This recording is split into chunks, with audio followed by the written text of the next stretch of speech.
Ninguém brilhou mais na primeira parte da temporada 2022 da MotoGP do que Enea Bastianini e Gresini. Afinal, foram só eles que conseguiram mais de uma vitória nas 7 primeiras corridas de 2022. E esse é o assunto de hoje, aqui no Grande Prêmio.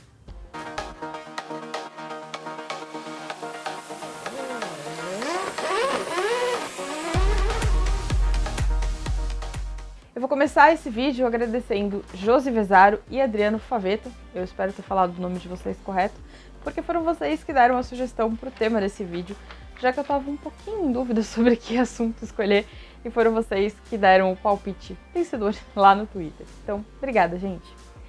Bom, Enea Bastianini foi o cara da primeira parte da temporada da MotoGP. Essa frase nem é minha, essa frase é do Quartararo. Porque o Quartararo disse lá que ele não é o favorito ao título, afinal, ele não venceu tanto assim, ele disse que ele não fez uma ultrapassagem no ano, ele disse isso mesmo, ele não fez nenhuma ultrapassagem no ano, e que então o cara do ano é o Enea Bastianini, já que ele venceu 3 corridas. E não dá pra dizer que ele tá errado, afinal ele foi mesmo o cara que mais se destacou.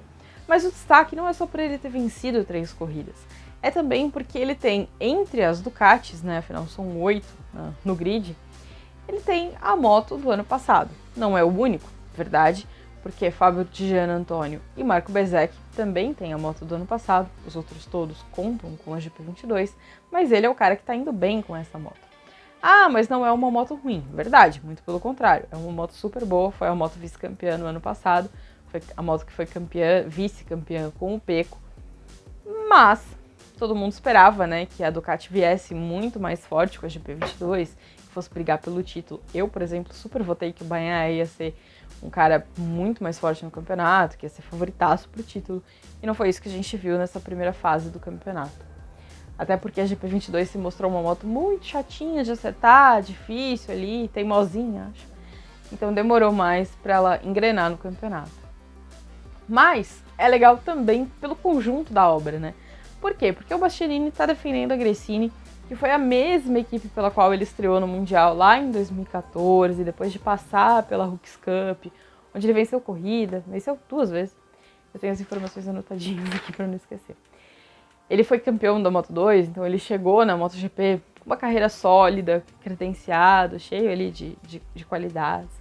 Ele chegou na MotoGP por uma equipe menor, né? Correu por equipes mais discretinhos, né? Ele correu com a Avintia, depois ele precisou de um outro lugar para correr, aí foi para Gresini quando a Avintia virou VR46. Na VR46 já era meio óbvio que ele não ficaria, afinal ele não era um dos pupilos, mas a Gresini tinha todo o interesse a Ducati tinha todo o interesse em mantê-lo, e aí obviamente foi para Gresini. E agora ele tá ali naquela situação de ser um cara cotado para a equipe de fábrica. E por que é legal ver ele nessa posição de ser um cara tão forte dentro da Gresini? Além dele já ter corrido com a Gresini e tal, e ter toda a história dele com o Fausto, a proximidade, vencer a primeira corrida do ano, porque a Gresini também tá numa fase de reconstrução, né? Para quem não lembra, ou para quem não sabe, a Gresini precisou mudar de comando.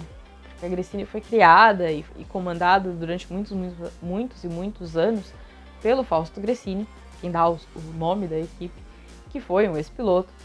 Mas o Fausto foi uma das muitas vítimas da Covid-19.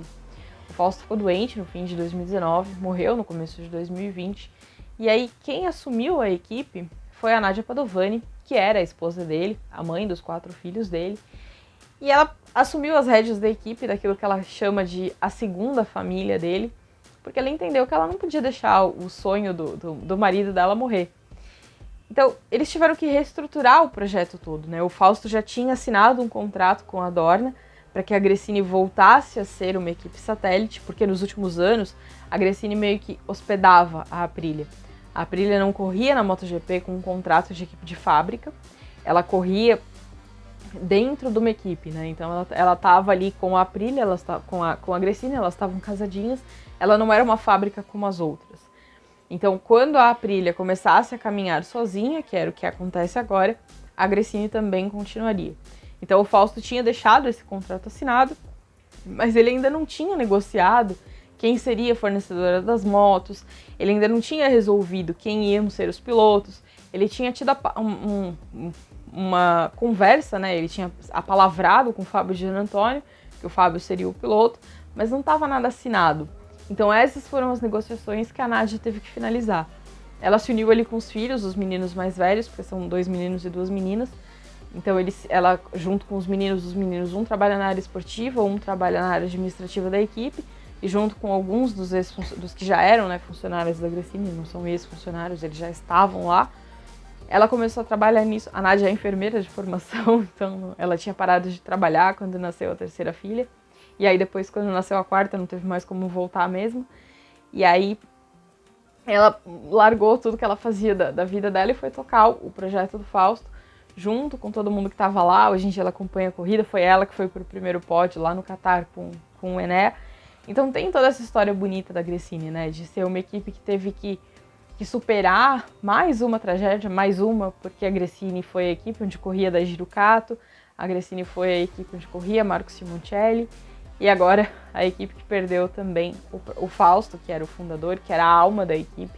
Então eles meio que estão acostumados com essa coisa de renascer, né? Eles têm essa experiência um pouco trágica. Então é bacana você ver alguém que chegou no Mundial pelas mãos do Fausto e que hoje está colocando a equipe dele no lugar mais alto, da classe mais importante, dessa forma, né? Com uma moto que não é a moto mais importante, num campeonato de as equipes satélites não estão acostumadas a ser protagonistas, onde as equipes satélites não estão acostumadas a vencer e a brigar por título. E hoje existe a possibilidade real, né? Hoje uma equipe satélite está lá na frente não está na frente do campeonato, mas é a que mais venceu e não está tão atrás no campeonato. Hoje são só 8 pontos que separam o Enea Bastianini do Fábio Quartararo. A diferença é muito pequena, então não dá pra gente descartar o Bastianini na briga pelo título, muito pelo contrário. Ele hoje precisa de mais regularidade, porque nas corridas que ele não venceu, ele tem um abandono, e aí ele ficou ali pelo 11º lugar. Então quando ele não vence, ele precisa estar um pouquinho mais pra frente ali para poder brigar pelo título. Mas o balanço é mais do que positivo e acho que muito mais do que todo mundo esperava. Acho que nesse projeto ali de reconstrução, talvez ninguém esperasse que a Gresini fosse surgir tão forte. Mesmo que fosse sob o comando do Fausto, acho que era um caminho novo para eles, né? Porque até pelos anos que eles estavam com a Aprilia, porque a Aprilia também vinha sofrendo bastante, então acho que ninguém imaginava que de repente a Gresini fosse dar esse salto e fosse aparecer ali tão forte, tão protagonista. Então é uma novidade importante e é muito legal ver que a história caminhou dessa forma. Mesmo no contexto da pandemia, né? Você pensar que é uma equipe que perdeu alguém para a pandemia e que de repente está dando a volta por cima dessa forma. Acho que é uma das grandes histórias de 2022 e certamente é um jeito bem bacana de fechar a primeira parte da temporada. Vamos ver se o Enea consegue manter esse mesmo bom nível no restante da temporada. Acho que tem potencial para fazer isso. E vamos ver o tipo de apoio que a Ducati vai dar para ele até o fim da temporada, né? Eles tinham dito no começo do ano que não faz o menor sentido você não apoiar quem tá vencendo. Então vamos ver se eles vão manter essa palavra, continuar apoiando e o que ele consegue fazer daqui até o fim do campeonato. Eu espero que ele mantenha a mesma performance e coloque pelo menos um pouquinho mais de pimenta na briga pelo campeonato.